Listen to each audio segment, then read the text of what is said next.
Buenos días a todos, muchas gracias por vuestra presencia en este acto cultural.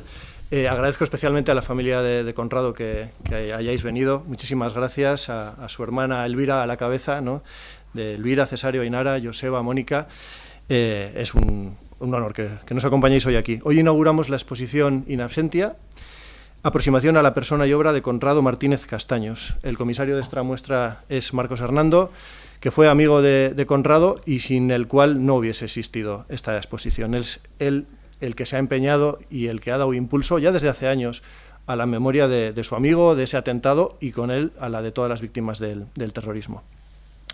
¿Quién fue Conrado? Conrado nació en Durango en 1951, él estudió en los jesuitas de su pueblo, luego se hizo intendente mercantil.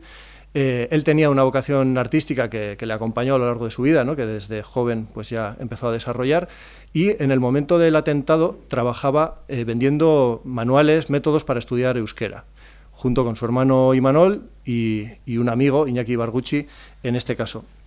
Además, Conrado militaba en el Partido Comunista y en comisiones obreras ya desde los últimos años de la dictadura, en la clandestinidad. Aparte de Imanol, que era el hermano pequeño, tenía otra hermana mayor que es Elvira, la que os digo que nos acompaña hoy aquí.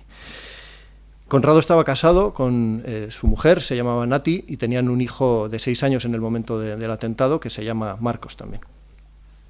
El 24 de junio de 1981, Conrado, su hermano Imanol y su amigo Iñaki Ibarguchi, que estaba en su caso afiliado al PNV y a EGI, acudieron a Tolosa a vender métodos, como decía, de aprendizaje de euskera, y cuando estaban en el coche, después de comer en un restaurante, un comando de ETA los confunde con policías y los acribilló a balazos. Imanol era el que conducía, Conrado iba de copiloto e Iñaki iba sentado en los asientos de atrás.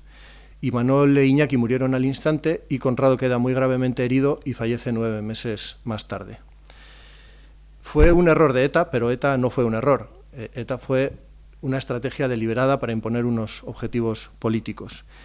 En su delirio, ETA creía que estaba en medio de una guerra, y en una guerra los soldados que toman parte en ella saben que a veces van a morir personas no combatientes, lo que ellos llaman, mal llamado, daños colaterales. Sabían que iban a provocarlos, pero los asumían, porque todo terrorista cree que el fin justifica los medios. Lamentaban esos daños colaterales, entre comillas, pero seguían.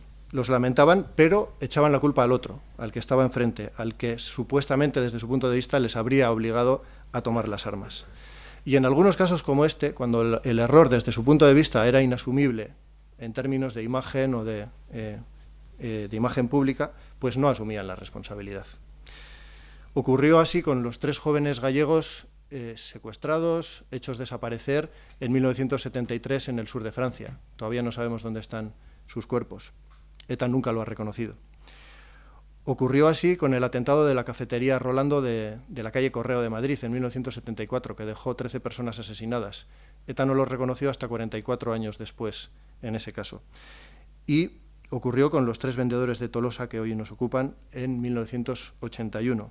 En ese caso, hasta 2018, en su último SUTABE, en su desaparición, ETA no reconoce esa autoría. En el caso de Tolosa, ETA y HB lo habían atribuido a mercenarios de extrema derecha. Concretamente, un día después del atentado, un miembro de ETA llama a la redacción del diario Egin y dice: no tenemos nada que ver. Eso es lo que aparece publicado al día siguiente en Egin. Bueno, la lista de errores, entre comillas, de ETA es inagotable, aparte de los 3 jóvenes gallegos desaparecidos en el 73, los pintores de Rentería en 1982, otro caso poco conocido, los confunden también con policías y matan a uno de ellos. Enrique Morente, por poner varios ejemplos, vamos, que es un jubilado comunista que matan en 1986. El caso de Hipercor es el más conocido, 21 víctimas mortales. En ese caso se equivocan dentro de su campaña contra intereses franceses al pensar que Hipercor tenía capital francés. Los trabajadores de Electra en 2001 matan a 2 de ellos cuando intentan asesinar a un concejal socialista en San Sebastián. El año con más errores, entre comillas, de ETA es 1987, cuando de un total de 53 asesinados por ETA ese año, 34 son daños colaterales, entre comillas, ¿no? Solo en Hipercor fueron 21. El grupo más grande de víctimas de ETA lo conforman los guardias civiles, con 206, Luego los policías asesinados, que son 149, y en tercer lugar esos mal llamados daños colaterales, ¿no?, que son 116. Están por encima del cuarto gran grupo de víctimas mortales de ETA, que es el de los militares, que son 87, y del quinto, que son los acusados de ser confidentes, otros 60. Hay que recordar que al desaparecer, ETA solo se disculpó por esos daños colaterales, o en sus palabras, por los ciudadanos que no tenían responsabilidad en el conflicto, a los que había asesinado o herido. El resto lo dio por bien empleado, es decir, en realidad dio su violencia por bien empleada, y la izquierda abertzale no se ha despegado, no se ha desmarcado de esa línea. Por supuesto, el error siempre lo es desde la perspectiva del terrorista. Desde un enfoque democrático, todo asesinato, lo que define a todas las víctimas es su inocencia. Ninguna mereció el daño que les causaron. La exposición en concreto, aunque Marcos entrará más en ella, consta de 29 cuadros. Hay también 14 láminas sueltas, expuestas en este caso en vitrinas, hay fotos familiares, hay recortes de prensa, hay varias semblanzas de amigos, poesías, etc. Como he dicho, Conrado Martínez era también militante del Partido Comunista y de comisiones obreras. Él engrosa la lista, digamos, de esos resistentes antifranquistas a los que ETA terminó asesinando años más tarde. Los casos de López de la Calle, de Juan Mari Jáuregui, de Joseba Goicoechea, o en el caso de José Ramón Recalde herido, son más conocidos, pero Conrado también está entre ellos, ¿no? Con estos cuadros y dibujos mostramos la vida, la creatividad, frente a la muerte impuesta, y con ellos recordamos lo que era Conrado y lo que no le dejaron seguir siendo. Como dice Reyes Mate, así se ve bien que es mucho lo que muere cuando se mata. Es uno de los crímenes de ETA que permanecen sin resolver. Solo conocemos a uno de los cómplices, no a los autores materiales. La exposición además coincide con el 40 aniversario de la muerte de Conrado, que fue en marzo del año 82. Y bueno, él no pudo exponer en vida, pero nosotros lo hacemos por él, como dice el título de la exposición, in absentia. Muchas gracias y os dejo con Marcos. Hola, ¿se oye? Bien. Buenos días y gracias a todos por venir. Algunos desde Durango, desde Bilbao. Me alegro de ver incluso algún compañero que estuvo con Conrado y conmigo en comisiones obreras en aquellos años primeros del 70 en la ribera de Zorrozaurre, de la ribera de Deusto. Bueno, yo conocí a Conrado y a Nati cuando todavía no se conocían, por amigos comunes de magisterio de Durango y de Bilbao, cuando Nati vivía en Tendería, y desde muy pronto estábamos militando en la clandestinidad, porque eran tiempos duros del franquismo. Estábamos militando en comisiones obreras de la margen derecha. Así que apenas no tenía ninguna foto de Conrado. El homenaje que le hizo Comisiones Obreras en el pasado diciembre, pues nadie, no teníamos, pero ninguna imagen de él, ¿no? Porque en aquellos tiempos no nos hacíamos fotografías. Pero gracias a que la familia, finalmente, el hijo, la hermana, se han sumado, digamos, a este homenaje que le estamos haciendo, pues ya tenemos unas imágenes suyas que a mí me han emocionado especialmente, porque me reventaba mucho que en aquel caso del homenaje de Comisiones Obreras su imagen estuviera borrada, no tuviéramos una imagen suya, ¿no? Bien, nos veíamos muy en contadas ocasiones, pero nos unía, aparte de nuestra militancia, pues nuestra inquietud por el arte. Yo estaba compatibilizando mis estudios de magisterio por libre con mi trabajo en el transporte, y como estaba en la misma zona de Deusto, pues podía... ¿Se oye? No, poco. Bien, pues por eso coincidí con Conrado en estas comisiones, ¿no? Conrado y yo teníamos muchas cosas en común, puesto que a ambos nos interesaba mucho el arte, ¿no? Entonces, bueno, pues hablábamos de autores que nos interesaban. Él estaba especialmente interesado pues, por algunas obras de los pintores vascos más tradicionales, aunque no las más estereotipadas, las más típicas, por ejemplo, de Arteta, sino otras como el tríptico que tiene Arteta en el Banco de Bilbao en Madrid sobre la guerra, donde se ve a una mujer con una criatura gritando a los aviones que pasan por arriba, O otra obra importante de Arteta, que es El náufrago, donde se ve a un hombre en una playa y a sus pies tiene el cadáver de un náufrago, y el que está vertical es una especie de Caín y Abel. El que está abajo está muerto, pero el de arriba está gritando como del cielo también, ¿no? Son obras mucho más expresivas, dado que Conrado tenía una inquietud muy, como diría yo, muy firme, muy politizada, muy fuerte a la hora de expresarse, ¿no? Conrado era un hombre muy parco en palabras, no le gustaba dar charlas o expresarse mucho en público, pero un hombre muy contundente. Lo que decía era lo que sentía y no se, digamos que no se enrollaba en ningún prolegómeno o se extendía, ¿no? Bueno, el atentado fue algo especialmente salvaje, dado que en aquel momento se dijo que había sido un error.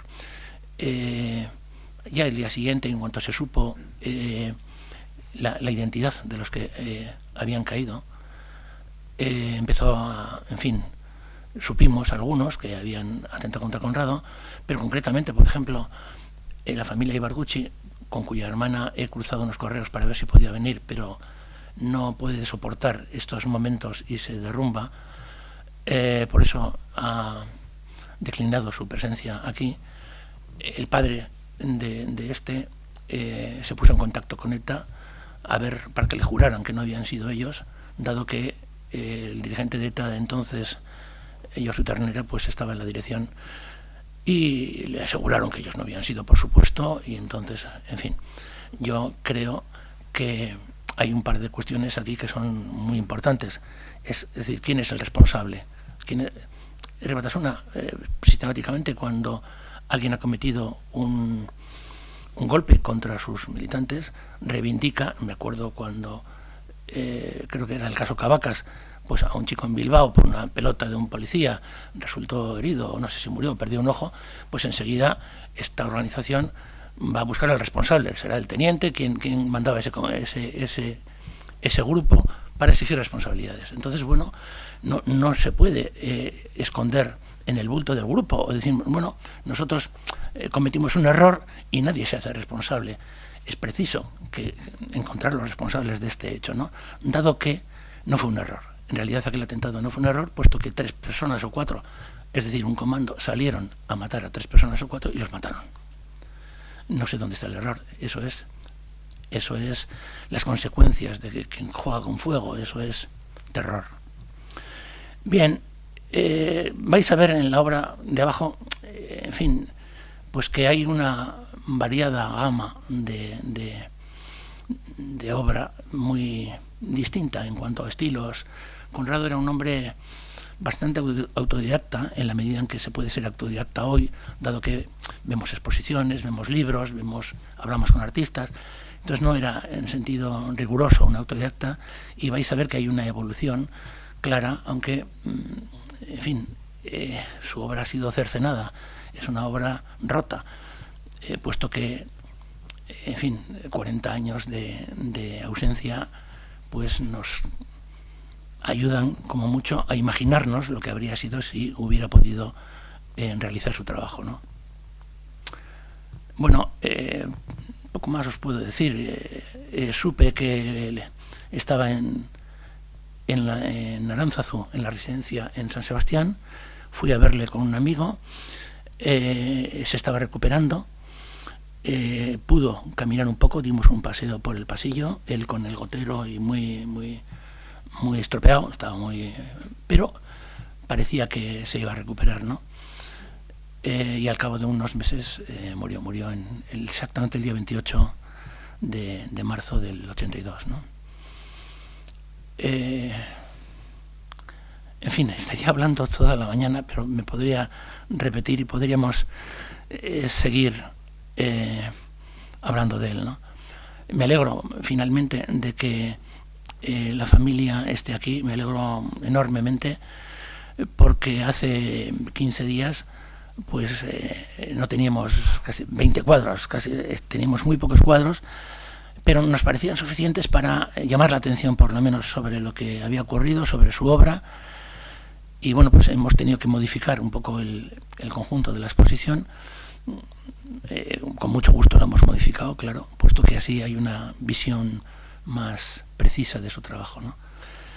Y nada más, las dudas que tengáis abajo, me gustaría que vierais primero la exposición antes de que yo os dirija un poco la mirada, que echéis un vistazo, porque hay muchas cosas y muchas maneras de aproximarse, ¿no? Si alguien tiene alguna pregunta o alguna cuestión. Gracias.